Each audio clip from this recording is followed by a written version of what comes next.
Oh, Mr. Marston. How are you doing today? I'm well, Miss McFarland. Thank you. How are you? Well, I'm fine. Thank you. So, how are your ribs? Fine. A little sore, but apart from a couple extra scars, it'll be as nothing happened. Good. Come in, come in. You know, you never did tell me how you met that Bill Williamson or what you wanted from him. No, miss, I did not. Well, why not, if you don't mind me asking? I certainly don't mind you asking if you don't mind me not telling. See, it's a complicated and somewhat pathetic tale, and by telling you, not only would I be putting your life in danger, but also threatening the lives of some people that I hold very dear. Well, I apologize if I seem to be prying. And I apologize for my reticence. Hope you believe me when I say that it's simply out of respect for you. Of course, Mr. Marston. I understand that a city dweller such as yourself likes to have some exotic secrets, so us country folk are impressed. I'm no city man, miss. Yeah, but I saw you get on the train at Blackwater. You with those gentlemen in bowler hats? I'm still no city man. But I bet you can't ride, Mr. Marston. I hate to take money from a lady, miss. Oh, you won't be. I'll race you right now. If it makes you happy. We'll see.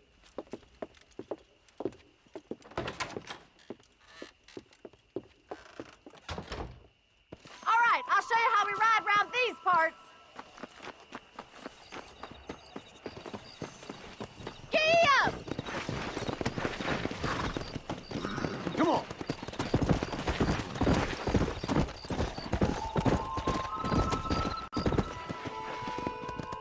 On the count of 3.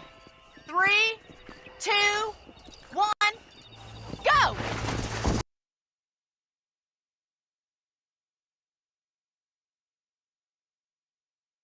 Miss McFarland? Yeah!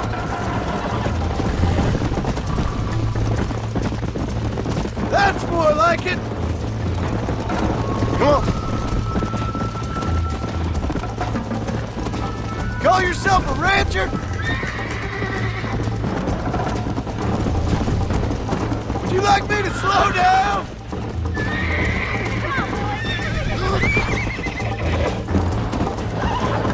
Are you saving the best for last? You're lucky I'm being a gentleman. Yeah.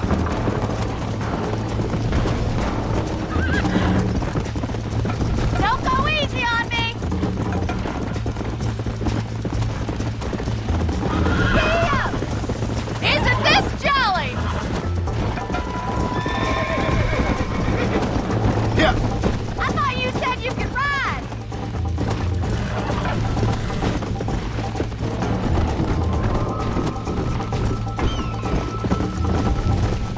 Come on.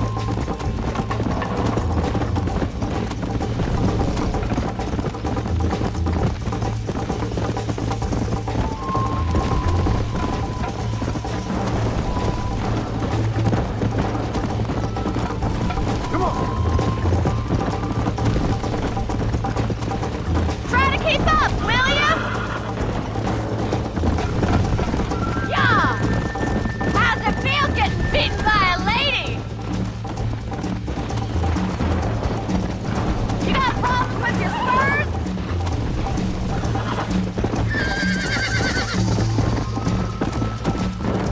Come. See you at the finish line!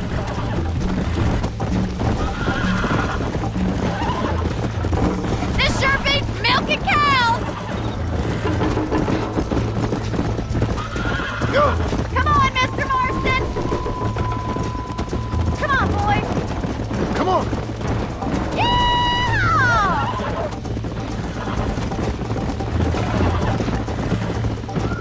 Watch and learn, miss. Come on. How you doing back there?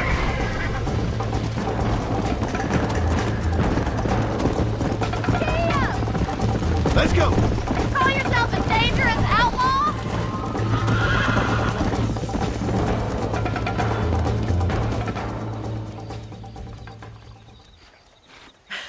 That was fun. Sure. You know, You should go pay the marshal a visit in Armadillo sometime. I'm sure he could help you deal with that nice Mr. Williamson. Yeah, I might just do that, Miss McFarland. You do whatever you think's best, Mr. Marston.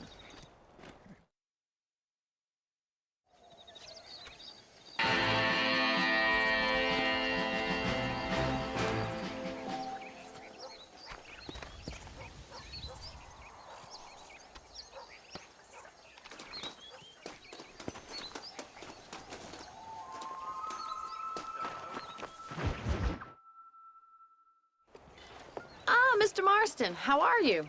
Good, Miss McFarland. How are you? I'm well. Would you mind riding with me to Armadillo? I've got to get some supplies and I could do with the company.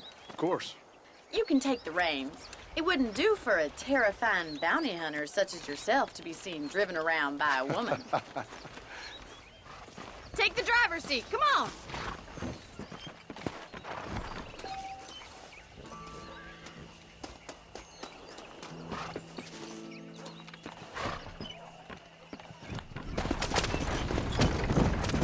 You're looking much better, considering you were almost buzzard food a couple days ago. I have you to thank for that, miss. So do tell me, have you needlessly risked your life since we last spoke? No, miss, I have not. Well, that's a relief. Perhaps there's hope for you yet. I wouldn't bet on it. Oh, there's always hope, Mr. Marston. You can't be a rancher in this kind of country if you don't believe that. An admirable attitude, miss. I suppose so. I can't think of any other way to stay sane, to be frank. What about you? Have you ever given up hope altogether? Hope hasn't really entered into it. It's not really something I think about. A peculiar outlook. I can't really say I understand you. I can't always say I do either. Oh, don't be so deliberately enigmatic. I'm not, miss. Yes.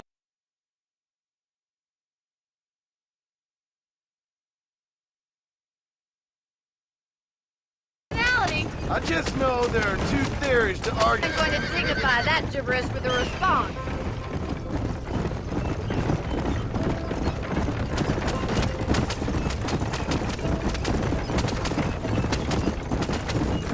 I think it's kind of funny I found you dying on the side of the road and now you're driving me into town. You have a strange sense of humor.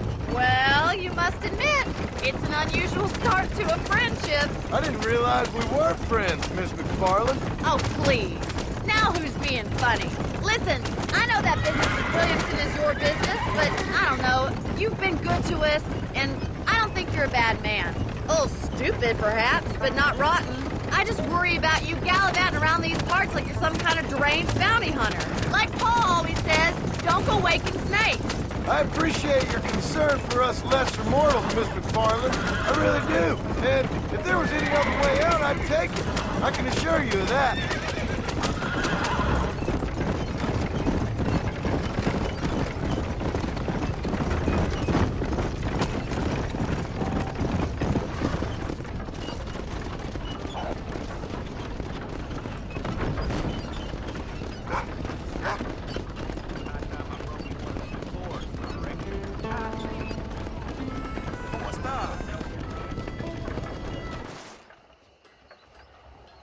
So this is Armadillo.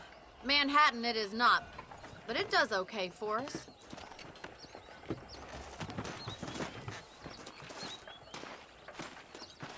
Most important thing for you right now is getting yourself into Dr. Johnson's office to purchase some medicine. The first one's on me. Thank you, miss. I'll pay you back. I'm sure you shall. The doc's a good fellow. He saved your life, so be polite to him. Meet me in front of the general store when you're done.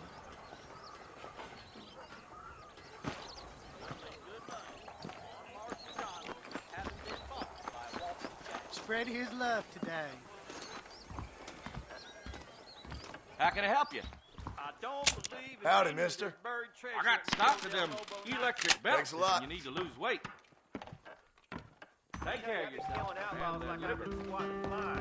General store says they're waiting on a shipment of canned goods. Well, thanks for driving me. It was nice to be able to enjoy the view for once, and a little company never hurts now and again. You're more than welcome, miss. Least I can do. Thank you for the medicine. Why don't you have a look around Armadillo? You can always take a stagecoach back to the ranch later. I might just do that. Travel safely, miss. Try not to get yourself shot. I won't be around to save you this time.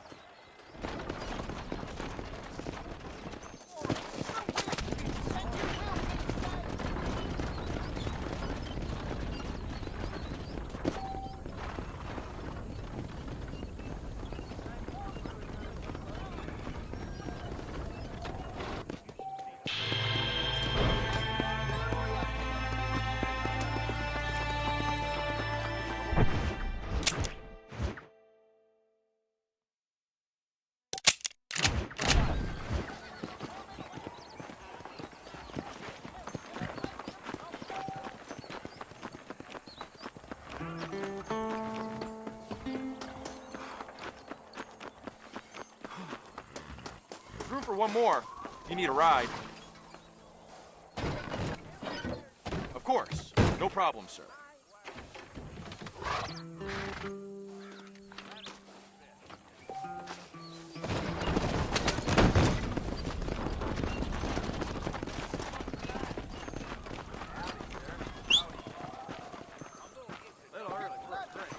Join me later if you want one.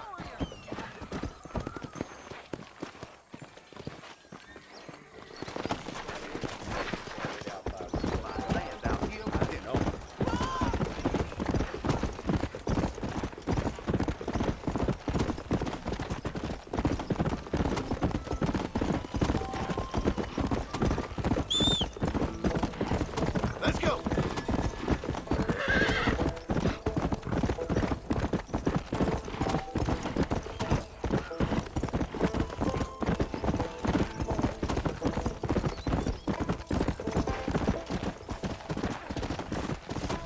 Come on.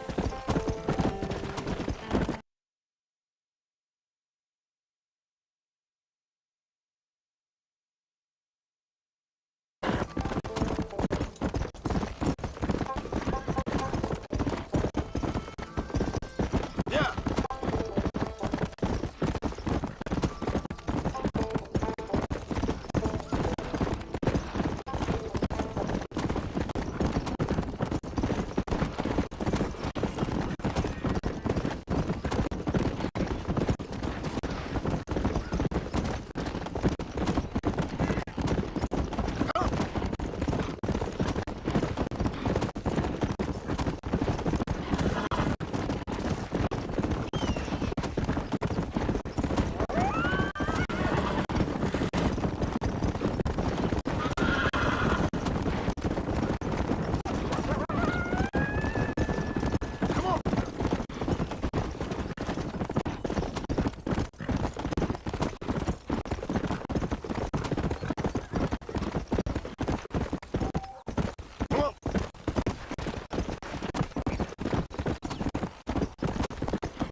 Mr. Marston, I've been hearing about your plans.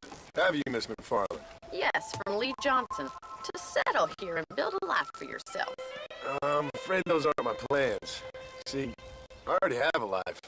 Well, I had one, and I'm trying to reclaim it. Or maybe what you could say is that I had two, and I'm trying to end one of them so the other can survive. You do so love to talk in riddles, Mr. Marston. Do you do that, I wonder, as a substitute for having anything interesting to say? Probably, Miss McFarland. Oh, call me Bonnie, you fool. Call me Bonnie. Miss McFarland, I'm married. I have a son. I had a daughter, but she died. Years before that, I rode in a gang. We robbed banks, trains, held people ransom. We killed people we didn't like. Bill Williamson was in that gang. Now, if I don't capture my former brother in arms, great harm will befall my family. Now, I don't suppose any of this is very interesting to you, but I hope it explains why I wasn't so eager to talk about it. No, I do understand. I had no idea. You poor man. Even in this new country, Memories don't really fade. My father was an illiterate Scot born on the boat into New York. He never saw his homeland, but to hear him talk about it, you'd imagine he only ever ate haggis and wore a kilt. And he hated the English for what they had done to his great-grandparents that he'd never met. People don't forget. Nothing gets forgiven. That's true, especially when it comes to money. And you know, even now, after all his labors, my father's debts are still terrible. I worry every day about us losing the ranch. It would kill him. My father died when I was 8 years old. His eyes were, well, let's just say he was blinded in a bar fight south of Chicago.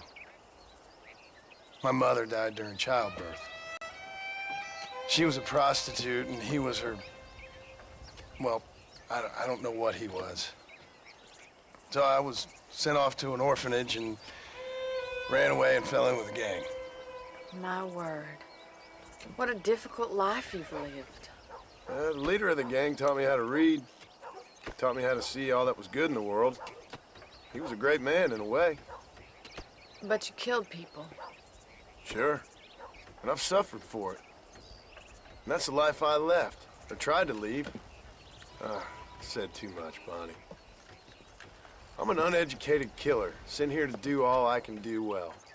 Kill a man in cold blood so that another man may do his part to cut crime in an area, and a rich man can be elected governor on the back of these promises. Civilization is a truly beautiful thing, Mr. Marston. Listen, can you help me? Well, I can try. What do you need, money? No, nothing so complicated. I need an extra hand to take out the herd to pasture.